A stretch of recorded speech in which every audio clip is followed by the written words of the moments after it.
दोस्तों आज हम देखने वाले हैं अभी हाल ही में रिलीज हुई एक कन्नड़ मूवी जिसका नाम है सू फ्रॉम सो।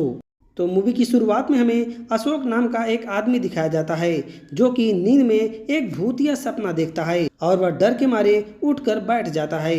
उसी समय गांव में एक औरत की मौत हो जाती है जिसके बाद सभी गांव वाले मिलकर उस बुढ़िया का अंतिम संस्कार करते हैं और मरने के कुछ दिन बाद उसकी 13वीं रखी जाती है। यहाँ पर मरने वाले का फेवरेट खाना भी बनाया जाता है और वो उसके लिए खाना भी रखते हैं। उन्हें लगता है कि मरने वाला यहाँ आकर खाना जरूर खाएगा। उसके बाद सभी लोग बाहर जाकर बैठ जाते हैं और उस बुढ़िया के आने का इंतजार करने लगते हैं और साथ ही घर की सभी लाइट्स और खिड़की दरवाजे बंद कर देते हैं। उसी गांव में रवि नाम का एक आदमी होता है। वो अपने आप को गांव का सबसे ताकतवर आदमी समझता था, जिससे कि गांव वाले को कोई भी प्रॉब्लम होती तो सबसे पहले वो लोग रवि को बताते थे। रवि भी उस सेरेमनी में शामिल हुआ था और अपने आप को गांव का सबसे बड़ा आदमी दिखा रहा था। जब सब लोग बाहर वेट कर रहे थे तभी वहां पर अशोक नाम का एक आदमी आता है और अशोक गांव की लड़की काव्या को पसंद करता था। वो काव्या के पास जाता है और एक पर्ची नीचे गिराता है।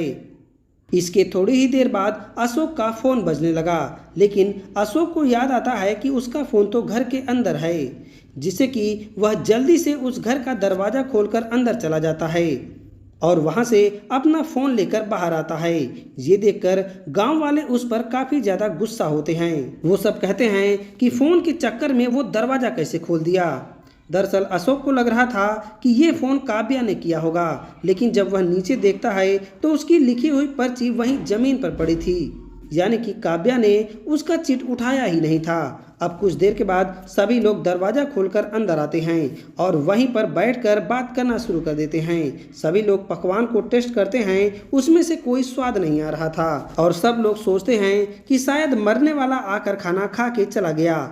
और सभी लोग पकवान बनाने वाले को बोलते हैं कि तुम तो नमक डालना ही भूल गए थे, इसीलिए उस खाने में कोई स्वाद नहीं आ रहा। अब वो जल्दी से खाने में नमक मिला देते हैं और फिर सब लोग खाना खाकर यहाँ से चले जाते हैं। लेकिन रवि और कुछ आदमी वहाँ पर रुक गए थे और अशोक के पिता रमेश से वो लोग बोलते हैं कि अशोक फ़ोन के लिए अंदर गया था और ये बात गांव वालों को बिल्कुल भी अच्छी नहीं लगी।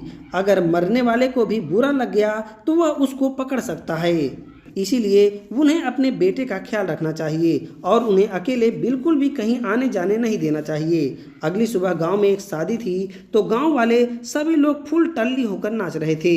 जब शादी चल रही थी तो रवि को एक फ़ोन आता है और कुछ लोगों के साथ वो गांव के एक घर में जाता है। वहाँ के लोग रवि को बताते हैं कि दादी बाथरूम में नहा रही थी और तभी कोई आदमी खिड़की से झांक रहा था। ये सुनकर रवि हैरान हो जाता है और सोचता है कि एक बार तुम्हारी बेटी काव्या होती तो ठीक था, लेकिन इस बुढ़िया को कौन झांक रहा था।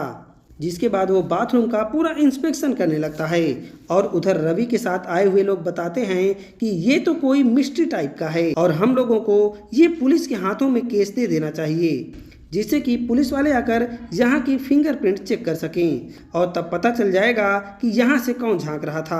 अब थोड़ी देर के बाद यहाँ हंगामा करने के बाद रवि और उसके आदमी वापस आ जाते हैं।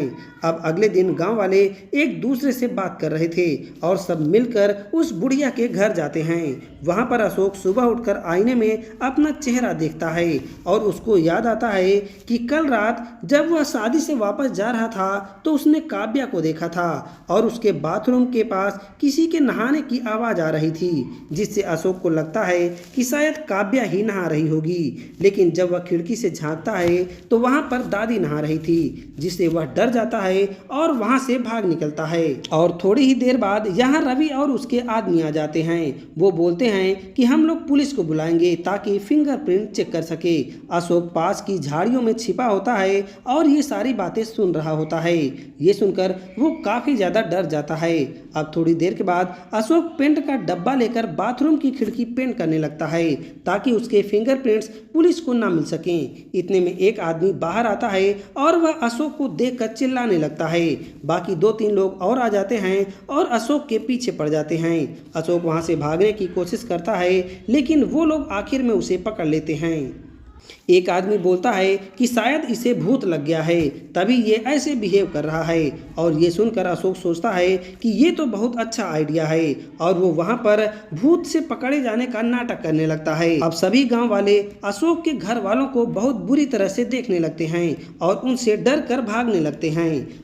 इसके बाद गांव वाले प्रसाद नाम के एक आदमी से मिलते हैं। दरअसल ये प्रसाद एक तांत्रिक का बेटा था। वो कहते हैं कि तुम्हारे पापा बहुत बड़े बड़े भूतों को भगा दिए थे और उनकी कुछ न कुछ विद्या तो तुम्हें भी आती होगी, इसीलिए तुम जाओ और अशोक का भूत भगाओ। दरअसल प्रसाद को ये विद्या बिल्कुल भी नहीं आती थी, लेकिन गांव वाले उसके साथ जबरदस्ती करने लगते हैं, जिससे वो राजी हो जाता है और अंत में अशोक के घर पहुंच जाता है। यहाँ आने से पहले वो फोन में भूत भगाने का प्रोसेस देख रहा था और पूजा करने का नाटक करने लगता है, जिसके बाद डरते हुए वो दरवाज़ा खोलता है और अशोक के रूम में जाता है। वहाँ अशोक को देखकर वो काफ़ी ज़्यादा कांपने लगा था। अशोक दरवाज़ा बंद करके जोर जोर से हंसना शुरू कर देता है। बाहर वाले सोचते हैं कि भूत हंस रहा है। प्रसाद उनसे पूछता है कि आखिर तुम कौन हो। अशोक को कंचना मूवी की याद आ जाती है और वह कहता है कि मैं कंचना हूँ, लेकिन गांव वालों को सुनाई देता है कि वो सुलोचना बोल रहा है। वो सोचने लगते हैं कि हमारे गांव में सुलोचना नाम की कौन औरत मरी है। तब अशोक के पिता रमेश बताते हैं कि कुछ दिन पहले मैं अपनी सास का पिंडदान करने के लिए रामेश्वरम गया था और वहीं से सुलोचना मेरे साथ आई और मेरे बेटे के अंदर घुस गई। उसके पिता कहते हैं कि सी इज सुलोचना फ्रॉम सोमेश्वरम, और गांव वाले शॉर्टकट में उसको सू फ्रॉम सो कहते हैं। जहाँ पर प्रसाद को कुछ समझ नहीं आता और यहाँ से चला जाता है। उसी रात रमेश, जो कि हर चीज़ में टांग अड़ा रहा था, वो रवि के घर जाता है और वहाँ कैजुअली ही बात करने लगता है।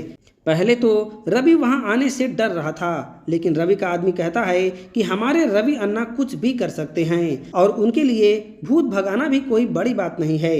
ये सुनकर अपनी इज्जत बचाने के लिए उसे अशोक के पास जाना पड़ता है। अब सबके सामने रवि नाटक करता है कि मुझे बिल्कुल भी डर नहीं लग रहा, लेकिन जब वो अशोक के ऊपर हाथ रखता है तो चिल्लाने लगता है कि तू एक औरत के ऊपर हाथ रख रहा है, और ये कहकर वो रवि को खूब पीटता है। वहीं पर एक अंधा आदमी भी था जो कि कहता है कि रवि को किसी सुलोचना नाम की लड़की ने मारा है और अगर इसकी शादी हो जाती तो ये लड़कियों के पीछे नहीं भागता और ऐसे मार भी नहीं खाता। ये सुनकर रवि तुरंत वहां से निकल लेता है। वहां पर खड़े लोग उस अंधे आदमी को बताते हैं कि रवि को किसी लड़की ने नहीं बल्कि सुलोचना नाम के एक भूत ने मारा है।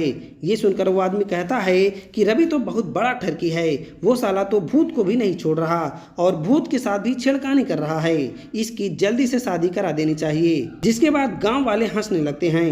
अब गांव वाले मीटिंग रखते हैं और सोचते हैं कि भूत को कैसे भगाया जाए। तब रवि बताता है कि मैं अपने गुरुजी को बुलाऊंगा ताकि वो भूत भगा सकें। अब गांव वाले ये सुनकर खुश हो जाते हैं और गुरुजी को बुलाकर उनका बहुत स्वागत सत्कार करते हैं, लेकिन गुरुजी को भूत भगाने के बारे में कुछ भी नहीं पता होता।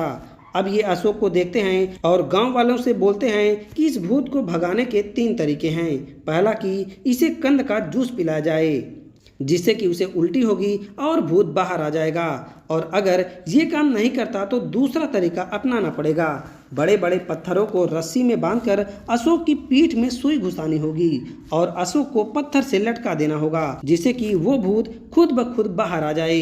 लेकिन अगर तब भी भूत बाहर नहीं आया तो हमें तीसरा तरीका अपनाना पड़ेगा। तीसरा तरीका ये है कि मंदिर के पास उन्हें आग जलानी होगी और उसके अंदर वो लोग अशोक को लिटा देंगे, जिससे कि भूत पक्का बाहर आ जाएगा। अब ये सुनकर अशोक की तो फट जाती है और सोचता है कि मैंने बेकार में ही भूत का नाटक किया, क्योंकि ये सब सहने के बाद तो मैं मर ही जाऊंगा। अब सभी गांव वाले अशोक को कंद का जूस पिलाते हैं, जिससे कि वो उल्टी कर देता है और अशोक सोचता है कि अगर अब मैं देर करूंगा तो ये लोग मुझे मार देंगे। इसीलिए सुबह उठकर वो भगवान को प्रणाम करता है, अपने घर वाले और गांव वालों को बताता है कि मेरा भूत चला गया। वो सब लोग गुरु जी का सम्मान करते हैं और उन्हें गाँव से विदा कर देते हैं। अब बाद में अशोक वापस से अपने पेंटिंग वाले काम में जाता है, लेकिन वहाँ उसे देखकर उसके साथ वाले डर कर भाग जाते हैं। उसी टाइम अशोक को दूर से रवि आता हुआ दिखाई देता है। वो याद करता है कि उसने रवि को बहुत ही बुरी तरह से मारा था और वो इंसिडेंट याद करके उसे बहुत तेज हंसी आने लगती है। लेकिन वहाँ काम करने वाले लोगों को लगता है कि ये अशोक नहीं बल्कि भूत हंस रहा है और ये कहकर वो वहाँ से 9 2 11 हो जाते हैं। अब अगली सुबह अशोक पालक लेने गया था, उसी टाइम वहाँ पर एक मुर्गा मर गया था और घर वालों को लगता है कि अशोक के भूत ने ही इस मुर्गे को मारा है। बाद में अशोक जब रोड पर जा रहा था तभी एक लड़का गाड़ी के पास आग जलाकर खेल रहा होता है और ये देखकर अशोक उस पर चिल्लाता है, जिससे कि एक दूर खड़ी औरत ये सब देख लेती है और सोचती है कि अशोक गाड़ी की तरफ देख रहा है और वो गाड़ी में अपने आप आग लग गई। वो सोचती है कि ये गाड़ी अशोक के नजर लगने की वजह से जली है। अब गांव वालों को यकीन हो जाता है कि अशोक का भूत अभी भागा नहीं है और वो लोग फिर से गुरुजी को बुला लेते हैं। गुरुजी को भूत के बारे में तो कुछ पता नहीं होता, लेकिन जब वो अशोक को देखते हैं तो कहते हैं कि ये कोई नॉर्मल भूत नहीं है। तुम लोग पड़ोस के सोमेश्वरम गांव में जाओ और पता करो कि सुलोचना कौन थी। तब रवि और उसके आदमी एक ऑटो में बैठकर सोमेश्वरम जाते हैं और वहां पर सुलोचना नाम की औरत की खोजबीन करने लगते हैं। तभी उन्हें गांव में एक आदमी मिलता है। वो उससे सुलोचना के बारे में पूछते हैं, जिस पर वो रवि और उसके आदमियों को एक घर में ले जाता है और उस घर में एक कुंवारी लड़की भानु रहती थी। वो बताती है कि मेरी माँ का नाम सुलोचना था और वो 3 साल पहले ही मर गई थी। जिसके बाद रवि और उसके आदमी अपने गांव वापस आ जाते हैं। इसके बाद गुरुजी रवि को अकेले में ले जाकर के पूछते हैं और कहते हैं कि तुमने भानु को क्यों कुछ नहीं बताया। जिस पर रवि कहता है कि ये बात किसी को मत बताना। कुछ साल पहले जब सुलोचना जिंदा थी तो मैं भानु के लिए रिश्ता देखने के लिए गया था। गुरुजी पूछते हैं कि आखिर वो रिश्ता क्यों नहीं हुआ। जिस पर रवि बताता है कि उस वक्त भानु बहुत मोटी थी और मैं बहुत पतला था, इसीलिए मैंने ही उस रिश्ते को मना कर दिया था। लेकिन अब वो पतली हो गई है और मैं मोटा हो गया हूँ, जिसकी वजह से मुझे बहुत पछतावा हो रहा है। वो गुरुजी से कहता है कि ये बात हम दोनों के बीच में ही रहनी चाहिए। अब गुरुजी गांव वालों को वापस भेज देते हैं और भानु को अशोक के घर में बुलाया जाता है। भानु अशोक को देखकर उसके पैर पकड़कर रोने लगती है और उसे अम्मा अम्मा कहकर बुलाने लगती है।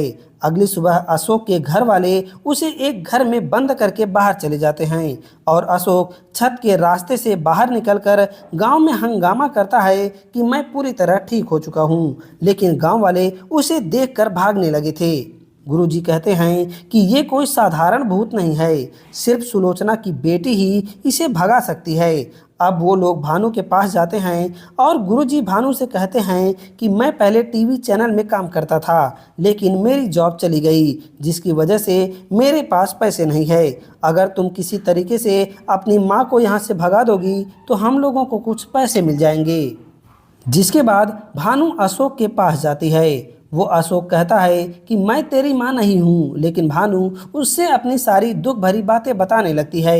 एक दिन अशोक के घर वाले भूत के डर से दूसरे घर में शिफ्ट हो जाते हैं। तभी वहाँ भानु आती है और बताती है कि जब वो घर में अकेली थी तब उसके चाचा खिड़की खोलकर उसके अंदर आए और उसके साथ जबरदस्ती करने की कोशिश की, लेकिन भानु किसी तरीके से अपने आप को बचाकर वहाँ से भाग आई। और ये सुनकर अशोक को बहुत गुस्सा आता है। वो जल्दी से रवि के स्कूटर पर भानु को लेकर उसके घर जाता है।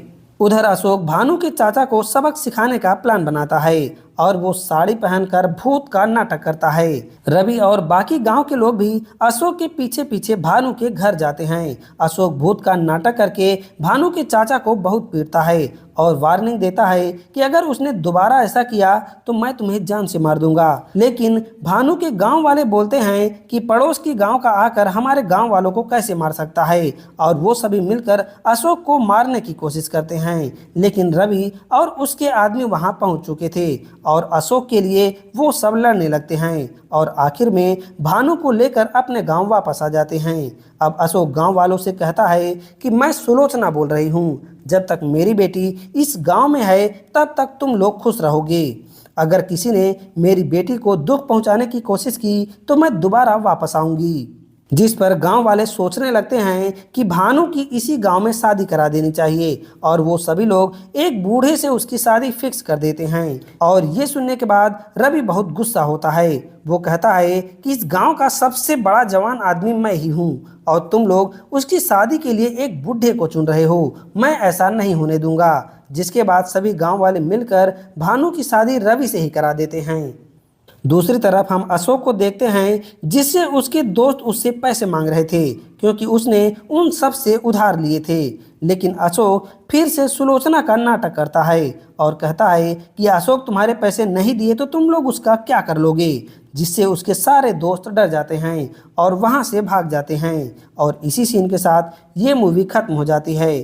तो दोस्तों ये कहानी आपको कैसी लगी आप हमें कमेंट करके ज़रूर बताइएगा। साथ ही वीडियो को लाइक करके चैनल को सब्सक्राइब करना मत भूलिएगा। अब हम मिलते हैं एक नई वीडियो के साथ।